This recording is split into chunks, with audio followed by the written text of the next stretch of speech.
say that the Pharisee did not come to the temple to pray. He came to boast. To boast that he was not a sinner like the rest of mankind.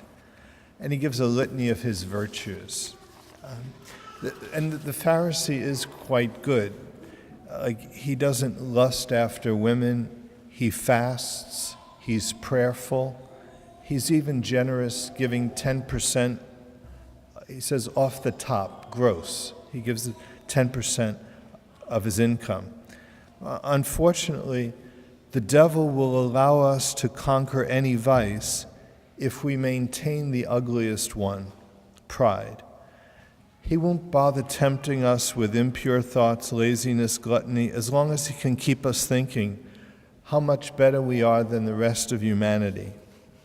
Like St. Augustine says, every other kind of iniquity prompts the doing of evil deeds, but pride lurks even in good deeds to their undoing.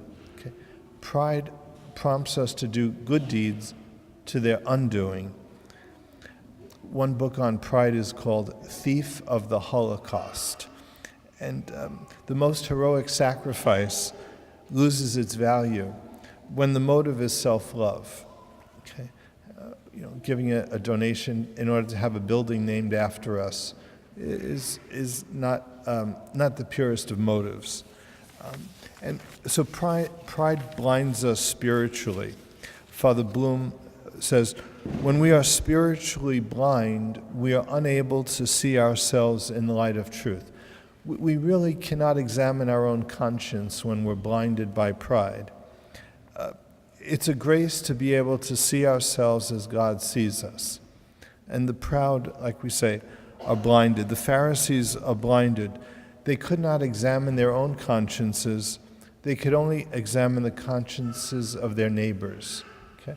So they only examine other people's conscience. And their prayer is dysfunctional.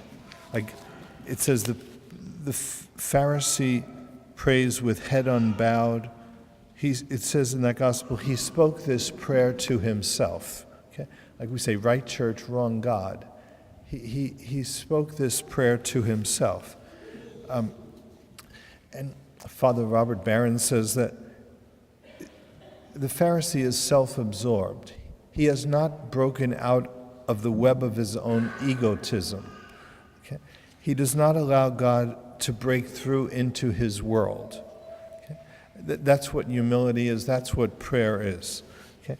Prayer allows God to break into my world, to allow the self to be overwhelmed by God. That's the tax collector. Oh God, be merciful to me, a sinner. The first prayer is heard.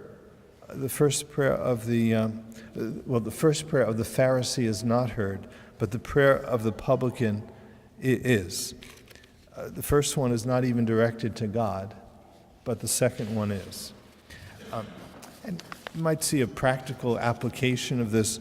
Like some argue that truth does not exist. Like pride, as we said, blinds us to reality. Pride blinds us to the truth. So some people argue that truth does not exist because they cannot see it.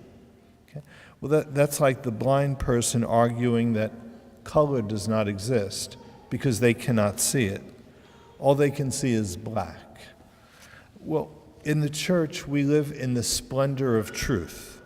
We live in the splendor and the glory of eternal light.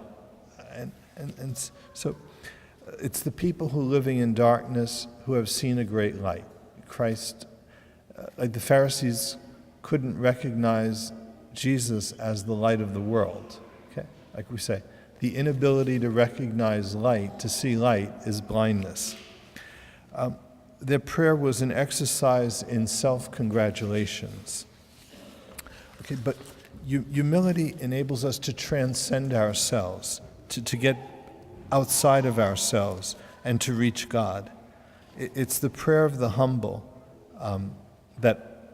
it's that humility that opens our eyes to the truth, to the fact we are all sinners.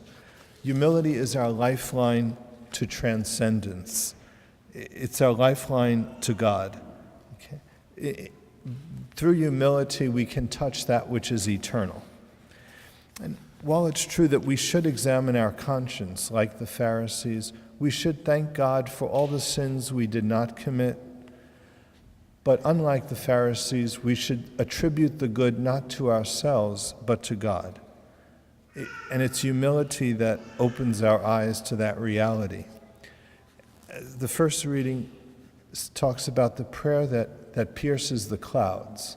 And it's the humble prayer. It's humility that enables our prayers to pierce the clouds and to reach God.